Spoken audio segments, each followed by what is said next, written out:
Hello नमस्कार, मी आहे साची सचिन शिंदे आणि तुमच्यासाठी घेऊन आली आहे कारळ्याची भाजी। तर अशा प्रकारे मी दोन भाग करून घेते कारळ्याची आणि पुढचं आणि मागचं काढून घेतलेलं आहे दांडी। आणि मग मधलं जेवढं पोर्शन आहे बिया वगैरे ते काढून टाकायच्या, कारण की त्याच्याने जास्त कडवट असतात। तर बिया काढून टाका आणि नंतरला अशा प्रकारे साफ करून झाल्यानंतरला मी त्याला कापून घेणार आहे आडवीच। अशा प्रकारे कापून घेणार आहे, बघा दाखवते तुम्हाला। अशा प्रकारे मी कापून घेतलेले आहेत आणि नंतरला ती चांगली दोन पाण्याने मी आधी धुवून घेतले आणि परत तिसऱ्या पाण्याने स्वच्छ धुवून घेतले। म्हणजे जेवढं धुवू ना तेवढं कारळ्याचं थोडं पण म्हणजे कडवटपणा निघून जातं। आणि मग अशा प्रकारे मी त्याला पिळून घेतले आणि एका चाळणीमध्ये ठेवले। ते झाल्यानंतरला मी पूर्ण काढली, चाळणीमध्ये ठेवली, थोडंसं पाणी निचवून घेतलं आणि ज्या टोपामध्ये धुतलं त्याच टोपामध्ये मी टाकून थोडंसं 2 चमच मी मीठ टाकून त्याला ठेवलं होतं।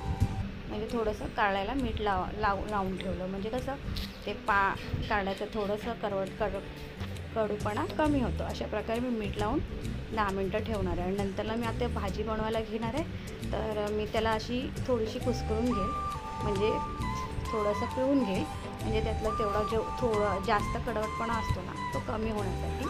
तर मी अशा प्रकारे कडूपणा निघण्यासाठी त्याला पिळून घेतले। तर अशा प्रकारे पूर्ण मी पिळून घेतले आणि त्याच्यानंतरला बघा तुम्हाला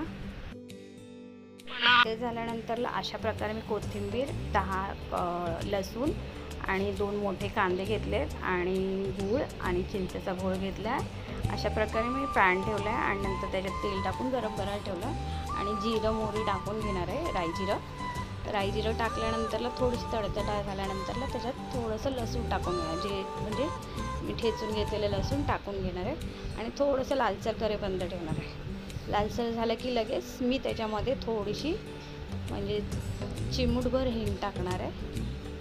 चिमूटभर हिंग टाकेल, बघा टाकली हिंग।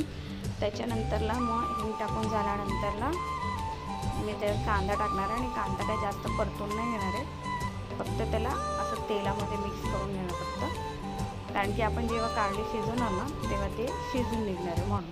तर अशा प्रकारे मी त्याच्यात कांदा टाकून घेतल्यानंतरला मी मसाल्याची भाजी बनवते कारल्याची। मग त्याच्यासाठी मी फक्त मसालाच टाकणार आहे, बाकी कोणतेच मसाले टाकणार नाही आहे। तर तिखा लाल मसाला चवीनुसार टाका, जेवढी तिखट हवं असेल। तर मी 2 चम्मच तिखा लाल मसाला टाकलेला आहे। तर अशा प्रकारे टाकून मी त्याला पुन्हा हलवून घेतलेलं आहे आणि नंतरला मी जे कारलं कापून घेतलं ते टाकून घेतलं। ते टाकून झाल्यानंतरला मी पुन्हा त्याला हलवून घेतलं। हलवून झाल्यानंतरला